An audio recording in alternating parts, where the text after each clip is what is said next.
Welcome to Malaise, Episode 2. Our first match is going to be Cloud against Wario. So, as you can see, Cloud is a grab-type spirit that does affect matchups. However, since Wario is a neutral-type spirit, it shouldn't come into play this match. If Cloud does make it to the end of the loser's bracket, then the last four characters who get retrained, whenever they do get retrained, they get their spirit type trained out of them. Basically, the whole idea is that every time you give an amiibo spirits, it changes their intrinsic values. So I don't want to be doing that to any of the really good amiibo, because there's always the chance you'll just make them worse. However, the amiibo who are not really scientifically, but proven to be the worst, it's free game, because the worst you can do is make them even more definitively the worst, and there's a really good chance you'll make them better instead. There, of course, are factors. Oh, okay, so you see right there, Cloud just charged a incredibly lengthy smash attack that didn't hit anybody. That's the kind of thing I'd prefer to train out. I do training the classic way, where I actually do train them instead of, editing specific values. The thing is, too, is that it should be possible to do that legitimately through a copious amount of spirits. But I just don't want to. Yet you'd have to get a catalog of every single spirit's intrinsic values, because adding a spirit adds or subtracts certain values to your spirit. One of them being the spirit type, that making it the easiest one to change, believe it or not. But I do want to stay with the normal-ish training. And when I actually do retrain the amiibo, I actually judge them against some of the other amiibo, just to make sure that even though they're doing better, we need to make sure that they're doing good enough to be able to compete the next year. Alright, so Cloud was able to use this limit break to recover. You would have hoped that he would have... Oh! The hitbox extension on the bicycle just killed Cloud there. So with Limit Clim Hazard, it's probably the weakest limit break move, but that's because you use it to recover in times of need, which is an incredibly useful trait to have, just sometimes your recovery is even better. It does cost your limit, but if you were going to die, then you aren't going to use it anyway. The problem, though, is that the Cloud amiibo keeps using his Limit Clim Hazard, but he hardly ever hits it, and usually the time it's best is out of shield, just because it's a really good move out of shield, just Clim Hazard in general. But Cloud isn't using it like that, so he'll charge up a whole limit, and then he'll whiff a Clim Hazard, and it just hurts to see. Like there, see, he actually used a Blade Beam and did hit Wario, dealing a good amount of damage, and if Wario was at a higher percent, it probably could have killed him as well. So even if he whiffed the Blade Beam, the Limit Blade Beam, I guess, it's still a better use than whiffing the limit on a recovery move that failed. And Cloud didn't have limit there, so he did perish. Does mean that we're both down to one stock, 0% before Wario started getting some hits in. Just doing donuts on this platform. A little weird that it didn't hit Cloud's shield. I guess the hitbox probably kept spawning in front of him. And usually when you're on a movement move like that, they like to disable the hitbox while you're turning, so that you can't grind people into cheese when you're turning a corner. Which makes sense, but it also leads to points where Wario was just doing a whole bunch of U-turns around Cloud and just not hitting. Okay, so Wario air dodged that, but Cloud kept holding it. Wario wouldn't have died, but it's still quite a gutsy move. Good job, Wario. Wario gets out of the loser's bracket. Alright, our next match is going to be Lucario against Bowser. Both blue variations. That's not important, but it is slightly interesting. Although I guess it's less interesting because Lucario is normally blue. I mean, this whole beginning commentary is just to kill time until the match actually starts, but it's a little weird if you jump in on the fighters' entrance animations. Kind of leaves you without closure. Which I guess is more of a concern if you're like making a movie, but I guess you could say that these are all consecutive YouTube videos that go for a certain style of presentation. Obviously, each one hasn't been worked over as much as, you know, a TV show you might see on a streaming service, but time does go into them, and it really helps to keep things consistent.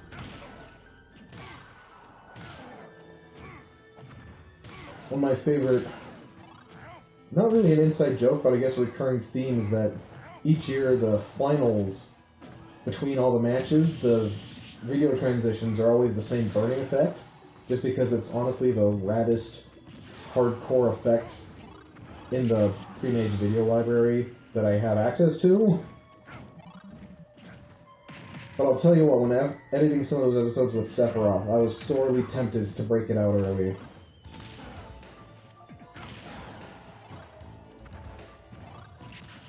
You may have noticed that the Losers Bracket doesn't have video transitions. I just felt like a change of pace, really. Nothing really specific to be said about it, but it does actually help the videos go by a little bit faster, which actually is advantageous against the algorithm because people's attention spans are Lucario, you gotta start hitting these moves. People's attention spans are starting to dwindle, as it turns out. I mean, heck, all my videos have an average viewer retention time of about 30 seconds. I guess that's why a whole bunch of people have, like, lengthy intros in the beginning. Keeps people invested, but... Anyways, on to the match. So, Lucario's 2 stocks behind, and that really sucks, especially against a character like Bowser, who can definitely kill you early, and he is the heaviest character in the game, so it's going to be even harder to kill him. To Lucario's benefit, he does get Aura, and you actually even get Aura if you're lives behind the opponent. I think it's more complicated in free-for-alls. It's probably like if you're lives behind the leading character or something. It's even more difficult in timed matches because then they have to go by score instead of lives. So the Aura will definitely help Lucario kill Bowser. But one of Lucario's strengths is that he can kill characters with like a random forward smash when they're at 60%. And that's just going to be a little bit harder on the heaviest character in the game. Especially when you get forward aired off the side of the screen. That'll make it really hard to win. Good job, Bowser. And that brings us to Villager against Incineroar. Kind of fitting that Incineroar is also a grab type, because he has some of the best throws in the game. Probably the strongest set of throws overall, because back throw kills, forward air kills a little bit not as early, I guess, but it's still like a pretty fine forward kill throw. Up throw does kill. Yeah, usually you hope to be a little high up on the screen, but it definitely can, and if nothing else, I'm pretty sure it does good damage. And down throw is a combo throw. So I guess of Incineroar's throws, the least likely to kill is down throw, but you get damage off of it. You don't need to have 4 kill throws, so... In fact, now that I think about it, most characters don't really have a down throw that kills. I mean, the directionality of the move usually means that they're slamming the opponent against the floor, so down throw is usually just the combo throw. Okay, now that I think about it, a couple characters have a down throw that combos into a kill confirmed. So that's kind of like a killing down throw.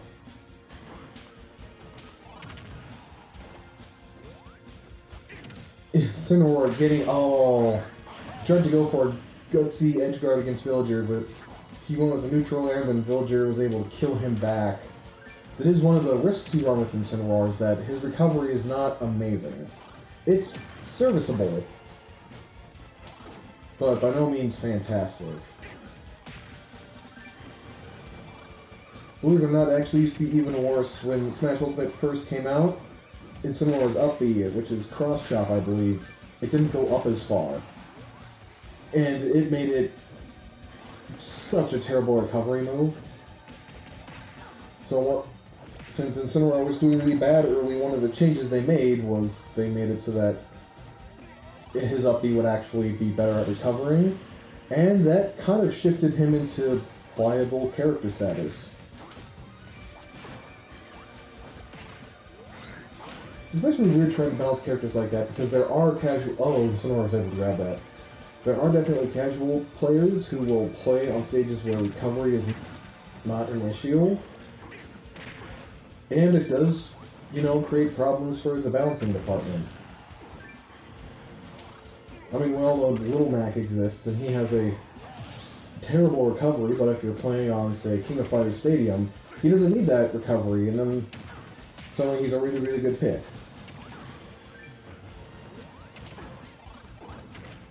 And of course, Smash Brothers is a game that's made for people to enjoy. It's not prioritizing competitive whatnot. Although they have, you know, made more of an effort to make the game balanced when possible. And it does actually help the main game as well. Because a character who just can't stand up on their own, turns out also does well even when you throw items into the mix.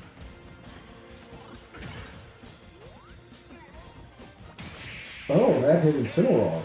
The bowling ball from behind the back of the neck. Did not see that one coming. I guess he didn't beat her.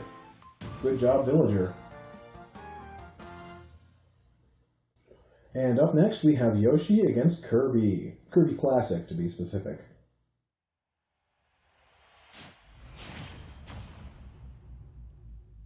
Going to be interesting to see these characters fight. They both do decently well in the air. Kirby's usually stronger on the ground, just due to how Kirby's game's played. If you've never played any Kirby games, then you can just know that all the time it is an option that you can just fly over every single hazard. However, it is incredibly slow. So in Smash Brothers, that means that Kirby is, you know, faster on the ground, which actually does make for a more balanced character. And since he does have like 5 jumps, even though he's slower in the air, it does usually mean that his recovery is good enough. If nothing else, having 5 jumps really helps his offstage pressure, because he can, you know, stay off stage for straight up just a longer period of time than a lot of other characters can. That means he gets to pick more of his battles. It is a little weird though that Kirby's usually not seen as a fantastic character in the Smash Brothers games.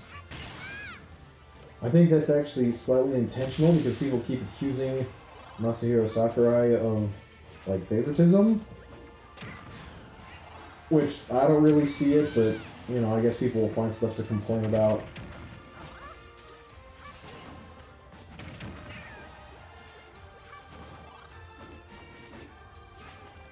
Yoshi using his incredible airspeed. I believe he actually has the fastest airspeed in the game. He's able to run away from Kirby, airborne, no problem. Yoshi actually needs that fast airspeed to make it back, because his recovery method is his double jump. It's so important that it actually has, like, armor on it, which for a while was, like, special Yoshi super jump armor. But now armor's slightly more standardized. But anyways, if Yoshi had a terrible airspeed, then he would not be able to recover even with a high-reaching jump. His up B does give him a little bit of an extra boost too, but you usually need to do it after a jump, making his double jump even more important.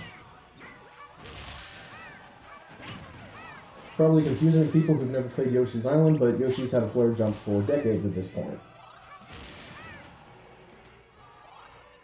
Kirby keeps trying to land on Yoshi, probably with the down air. I do know that Kirby's down air to down smash is actually for the amiibo, a pretty commonly used trick.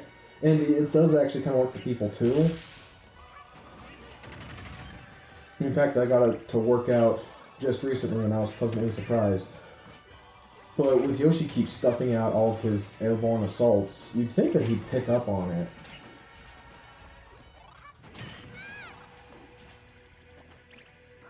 He's just really loving that down air. And it does actually put the opponent in a dangerous situation, but the amiibo are usually not as good as capitalizing on that. Canceling the rock early, good job. Up throw, not enough to kill. Yoshi is by no means a heavyweight. Pretty sure he's mid or light as far as weight goes. But not like super light, but you know, lighter than average. Kirby has a lot of ground to make up here. The down B doesn't have a shield break anymore. That was a Smash 4 thing. Good parry from Yoshi, though. And Kirby didn't land on the platform, which actually made his position stronger. He did cancel out of the stone a little too high. He probably should have landed. Yoshi really hunting for an up smash there. See, right there, Kirby was able to get down air and then convert it into a grab to get additional damage. And Kirby's down throw does the most damage, if I recall correctly. Although sometimes at low percent you can get forward throw to combo into a forward air.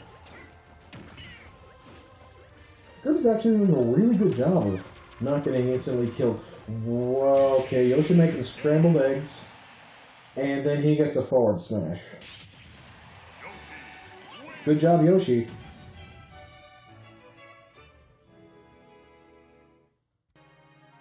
And up next, we have Greninja against Mii Brawler.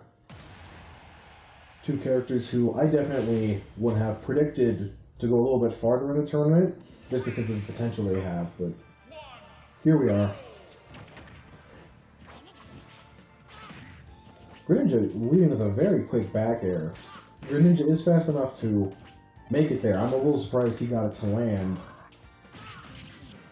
It's an up throw, tries to go for an up air, but Greninja's throws don't really combo.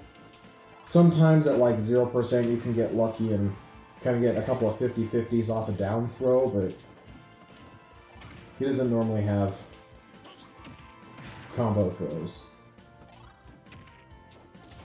Or kill throws, now that I think about it. I think his first killing throw is actually up air, but it kills pretty late. Greninja, of course, is a speed demon, so he can just find random opportunities to, say, hit you with an unpredictable smash attack. Mii Brawler not getting killed by the Hydro Pump, keeping his jump, and that meant that he was able to recover. If he instead had to use his up B, then that would put him into Special Fall. And being in Special Fall is not a great state to be in. And it definitely does, first of all, limit your options, but I'm pretty sure it also limits your mobility just a little bit.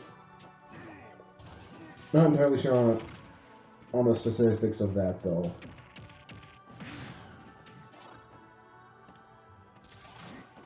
Mii Brawler really needs to figure out how to kill Greninja here. He's like 150? Yeah, depending on what. 150% behind Greninja. But, yeah, see, even there, up tilt didn't kill. Mii Brawler definitely has some hard-hitting moves, but he doesn't seem to be landing them. Okay, there's one that he got to land, down smash. Because he was able to shield the smash attack. For any new players, your shield is incredibly useful. See, right there, Greninja was able to get the down throw, but it was so far at the ledge that Mii Brawler just grabbed the ledge. Ironically, if he had slightly higher or lower percent, Greninja could have tried for something else. Oh, the footstool's going to take the stock. Alright, things are suddenly kind of even again. Which is weird to say, because Mii Brawler killed Greninja at 160 or whatever, and Greninja just got a good footstool at 30. Although I guess it's to Greninja's disadvantage, because he's probably not going to get that chance for the next two stocks. That being said, the Amiibo definitely do have a propensity for footstooling.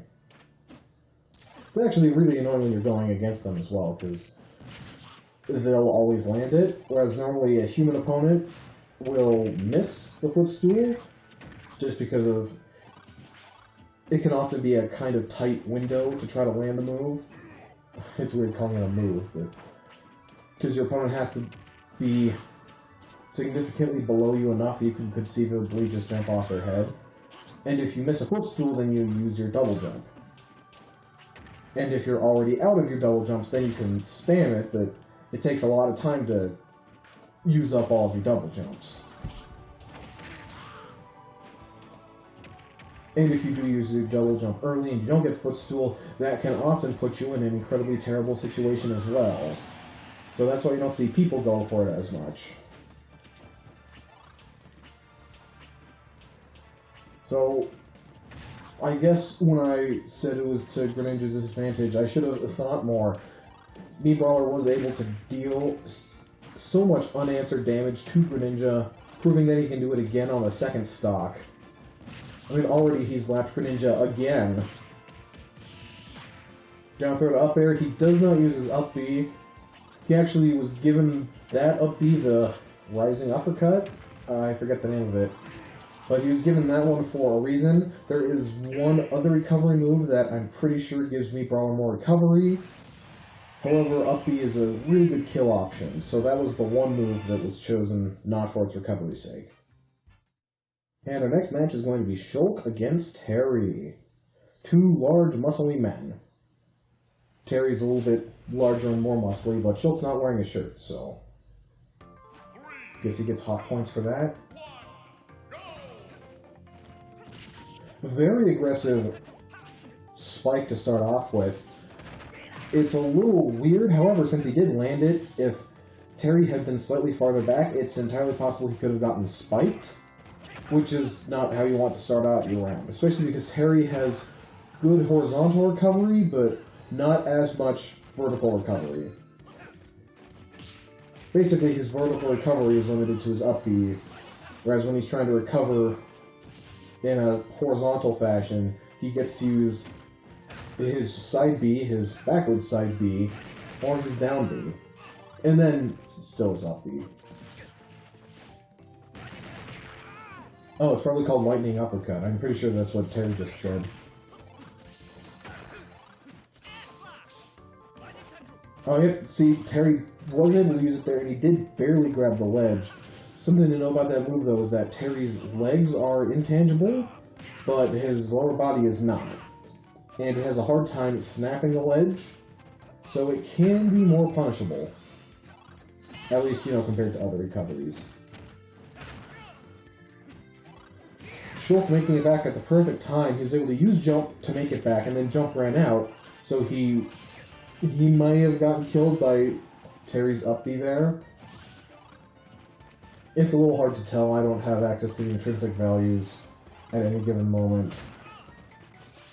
But when you are in the Monado, you are usually, well, weaker in some way. I feel like I talk about this every time that there's Shulk on the screen, but the Monados do have drawbacks to them. And unless you're in shield, usually one of the drawbacks is also you take more damage and or knockback. But also if you take more damage, you take a little bit more knockback anyway. Well, in Smash Bros., the knockback is always calculated after the damage. The only exception is actually in a 1v1, there's an extra, like 1.2 times multiplier. Great spike from Shulk, by the way. There's an additional multiplier to the damage, which actually does really help for the pacing of the game, especially between multiplayer and 1v1 battles. The bonus damage from the multiplier is applied after the knockback is calculated, which does mean that we don't have any weird situations where a move kills way too early because it does an extra 20% damage. Rest from Jigglypuff would be even stronger if that was the case. That's a scary thought.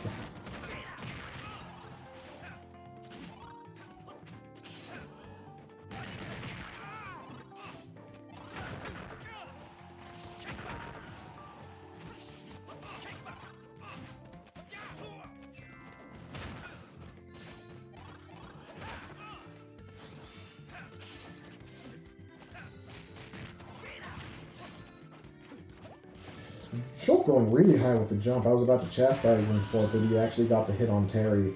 He did eventually die, getting up smashed while in jump. But he's getting some pretty good damage. Oh, see, there Shulk was able to get the spike. And that basically brought it back to even for Shulk right now. Now, he just went into Buster. He's going to give and take more damage. Oh, yeah, see, it's kind of a gamble when you go into it, and Shulk just got hit more than he was able to hit Terry for.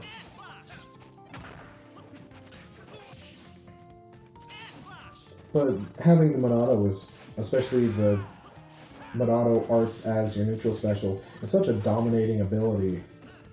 If you ever get to the chance, try to put it on Kirby and see how broken it is. And if that doesn't convince you, they actually had to nerf specifically the Monado Arts when Kirby's copying it, because it got too insane. Every other move, for the most part, actually gets buffed when Kirby has it, because it's so hard to get the move, they might as well reward him for it. But that one was too strong. And it's definitely a large, I guess, centralizing part of Shulk's character. And it's actually pretty cool because Smash Bros. Hasn't really had a stance character outside of Shulk. You can, debate, like, transforming, like, Pokemon Trainer or Pyra and Mythra, but although that does mean that if you count them, all the stance characters are from Xenoblade. Well, at least a majority of them. And the up air with Smash Monado is going to kill Terry. I don't think that comboed, but Terry still got hit by it, so good job. To Shulk, not to Terry. And next we have Banjo Kazuya. No, I'm just kidding. It's Kazuya against Banjo and Kazooie, but their names just happen to work out like that.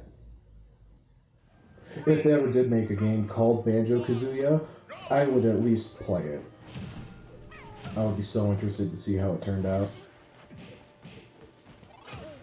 Now, Kazuya I actually thought was going to be a really big problem this year. It wasn't nearly as bad as I thought.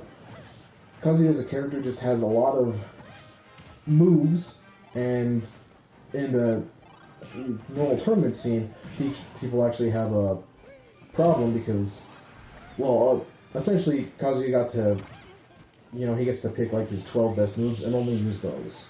And he actually has a 0 to death, which I guess is a lot more probable when you have like 30 moves. But the Amiibo can't do that. So I guess it kind of just ended up balancing itself out. Although for a couple of Kazuya's matches, he definitely overwhelmed his opponents. But that probably just means he's more of a volatile character instead of a consistent one. Which, hey, as long as we don't have to ban him for this tournament, I don't really mind. Ah, he was able to kill Banjo, but he did still take the grenade.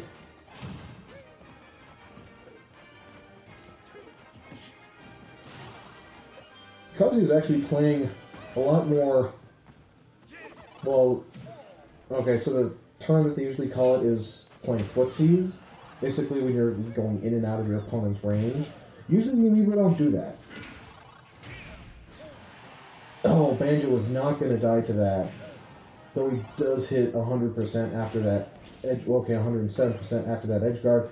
Air dodging past the ledge to get to Kazuya, and then dying immediately after. And here I was just saying that Kazuya wasn't an over-dominating presence.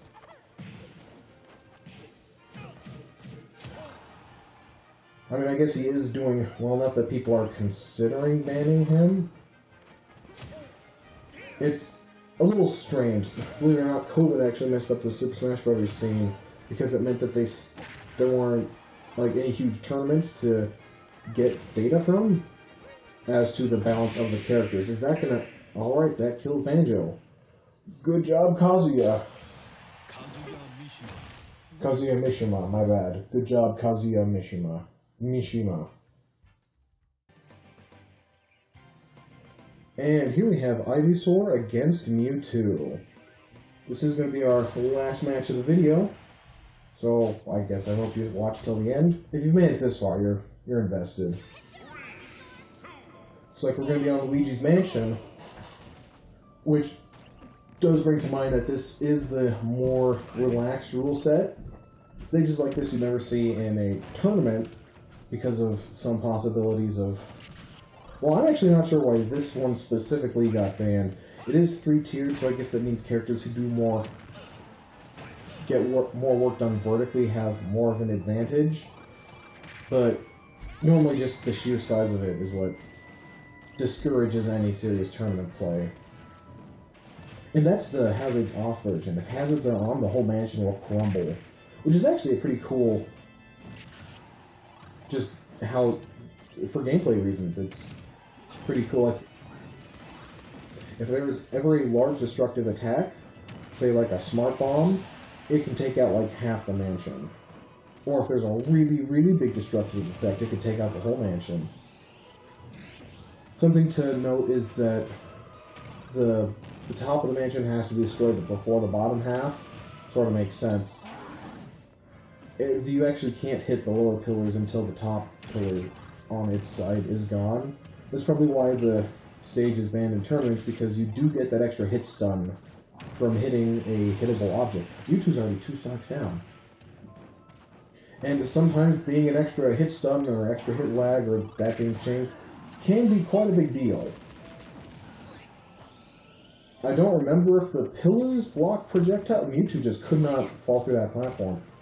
I don't remember if the pillars block projectiles, but that also comes into play. Kind of like Steve's crafting table. But imagine that there's 2 of them and they keep regenerating, and no matter which character you play, it's present. Yeah, it can get messy fast.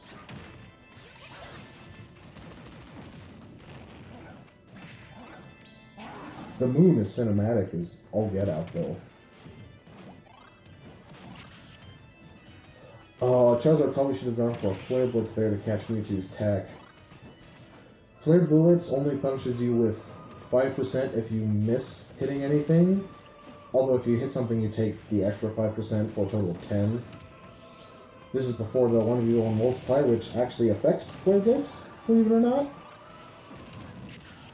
Oh, Charizard was able to forward air outside, well, out of Mewtwo's neutral air. That usually you can't do it.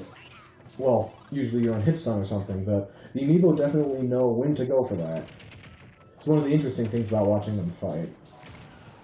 And if you're ever fighting them, it's really annoying because they will frame perfectly get out of all your combos. Even though a lot of human players, what the heck, Mewtwo? Even though a lot of human players wouldn't try that, because even if it succeeds, there's a good chance of getting punished even more. But usually it just doesn't work, and it means you can't. If you're inputting an input to, attack, you're not air dodging, or something else to prevent you from getting hit. Ooh, Charizard just almost died there. If Mewtwo had landed the sweet spot, Charizard goes for a Spike of Zone, pulls Mewtwo just back up to safety on stage, and then kills him with a forward tilt. Very interactive last 10 seconds in that match there. Good job, Ivysaur.